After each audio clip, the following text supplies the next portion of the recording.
சவால் விட்டு வந்தாளே தேவி, இது வெளியானால் அவள் மேனங்கெட்டு வந்து கொக்காரிப்பாளே.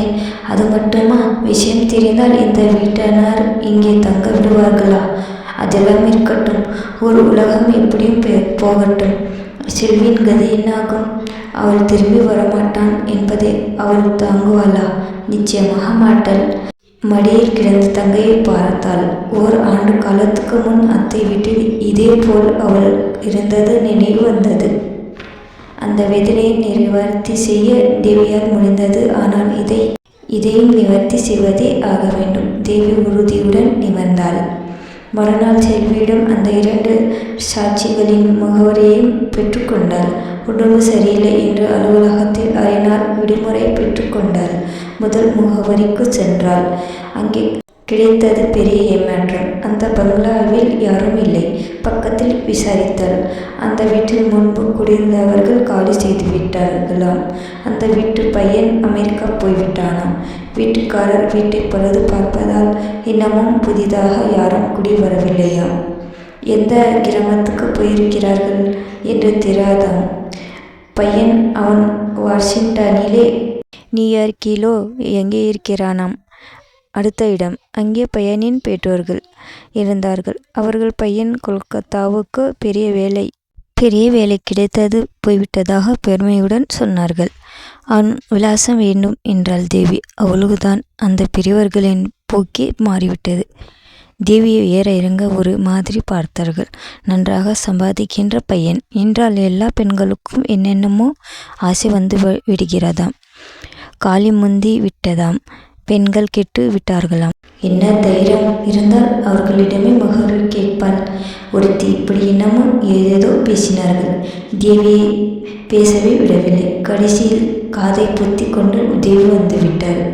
நேராக புது தொலைபேசி நிலையம் ஒன்றுக்குள் நுழைந்தாள். அங்கிருந்து தினகர் அண்ட் மனோகர் கம்பெனிக்கு போன் செய்தாள். யாரோ எடுத்தார்கள். மனோகரிடம் பேச வேண்டும் என்றாள். மனோகர் ஊரில் இல்லை. அவரது முகவரி வேண்டும் என்றாள் தேவி. எங்களுக்கு தெரியாது. ஆனால் அவருடைய சகோதரர் இருக்கிறார். நீங்கள் யார் பேசுகிறீர்கள் என்று விடாப்பிடியாக கேட்டான் அவன். நான் அவருக்கு தெரிந்தவள். பணக்கார பையன் எத்தனையோ பேர் தெரிந்து வைத்திருக்கிறார்கள். அவர்களில் நீ யார் என்று அதட்டினான் தினகர். செல்வி என்றால் அவருக்கே தெரியும் என்றாள் தேவி ஆத்திரத்துடன். ஓ, ஓகே, நீதானா அது? அவன் குரல் வெகு உதாசீனமாக தெரிந்தது. இதோ பார், நேரே விஷயத்துக்கு வருவோம். உனக்கு எவ்வளவு பணம் வேண்டும்? பணமா? தேவிக்கு ஒரே அதிர்ச்சி. ஆமாம், பணம்தான். அதற்காக தானே இந்த வேடம் எல்லாம். ஆனால் இந்த வலையில் சிக்க அவன் அயிலை மீன் அல்ல, சுறா. ஏதோ ஓர் 20,000 அல்லது 30,000 வாங்கி கொண்டு ஓடிவிடு. உங்களிடம் தர்மம் வாங்கி சாப்பிட இங்கே பிச்சைக்காரி எவரும் இல்லை என்று விடுத்துவிட்டு போனேன் தடால் என்று தங்கில் போட்டாள் தேவி. எவ்வளவு மட்டமாக எடை போட்டு விட்டான். பாவி பாவி பாவி. உள்ளம் கொதித்தது. தேவிக்கு உடலும் மனமும் ஒருங்கே பதறின. அங்கேயே சற்று நேரம் சாய்ந்து கொண்டு நின்றாள். அதற்குள் யாரோ ஃபோன் செய்ய வந்தார்கள். டக் டக் என்று கதவை தட்டினார்கள். என்ன அவசரமோ? பாவம், தண்ணீர் ஒருவாறு சுதாரித்து கொண்டு வெளியே வந்தாள் தேவி. நேரே அலுவலகத்துக்கு சென்றாள். ஆனால் வேலை செய்ய முடியவில்லை. மீண்டும் மீண்டும் அந்த குரல், அந்த திமிரான குரல். எவ்வளவு பணம் வேண்டும், எவ்வளவு பணம் வேண்டும் என்ற குரல் காதில் கேட்டுக்கொண்டே இருந்தது. எவ்வளவு அகந்தை! இவன் பணத்துக்காக வாயை பிளந்து கொண்டு இருப்பதாக நினைத்தானா? அந்த 500 ரூபாய்க்காரனின் நினைவு வந்தது. அவனும் இப்படித்தானே? ஆண்கள் எல்லோரும் அயோக்கியர்கள் என்று நினைத்தாள் தேவி. அதிலும் இந்த தினகர் அவன் எதிரே சிக்கினால் அப்படியே கன்னம் பழுத்துவிடும். அவ்வளோ ஆத்திரம் பொங்கியது அவளுக்கு. ஆத்திரம் மட்டுமல்ல, அவமானமும் கூட. எவனோ ஒருவன், முன்பின் அறியாதவன், எவ்வளவு மட்டமாக எடை போட்டு விட்டான். விடமாமி வலியாமி. இவனுடைய தம்பியின் வேடத்தை நம்பி அவன் விரித்த வலையில் சிக்கி தன் தங்கை மாட்டிக்கொண்டு விட்டாளே என்று தேவி வேதனைப்பட்டு கொண்டு இருக்கிறாள். இந்த அழகில் அவனுடைய தம்பிக்கு யாருமே வலை விரித்தார்களாமே. சீ சீ சீ. இவன் பணக்காரன் என்றால் அவன் மாட்டோடு கோபமும் அவமானமாக குதித்து கொண்டிருந்தாள் தேவி. சிறு வயதில் இருந்தே தேவி அப்படித்தான். அநியாயங்களுக்கு பணிவே மாட்டாள். உடல் வீங்க விற்க கட்டியால் அடி வாங்கினாலும் சரிதான். கண்ணீர் விடவும் மாட்டாள். பணிந்து போகவும் மாட்டாள். கோபத்துடன் முறைத்துக்கொண்டே நிற்பாள். ஜாம்பம் சாயாத போது எல்லாம் பிடரி என்பாள் அத்தை. இந்த வீம்புக்கு படுவாயிடி என்பாள் அந்த அநியாயக்காரின் வாக்கு பலிப்பதா? அதை பார்த்து கொண்டு அந்த கடவுள் சும்மா இருப்பதா? கடவுளாமே! கோபம் வந்தது தேவிக்கு. 3ஆம் முறையாக லெட்ஜரில் பதிந்து இருந்ததை குட்டி பார்த்தாள் தேவி. கூட்டமே மறந்தற்போல கணக்கு இடையிலே நின்றது. அலுப்புடன் புத்தகத்தை மூடினாள். மேல் அதிகாரியிடம் சென்றாள். உடம்பு சரியில்லை, ஒரு 4 நாள் லீவு வேண்டும் என்றாள்.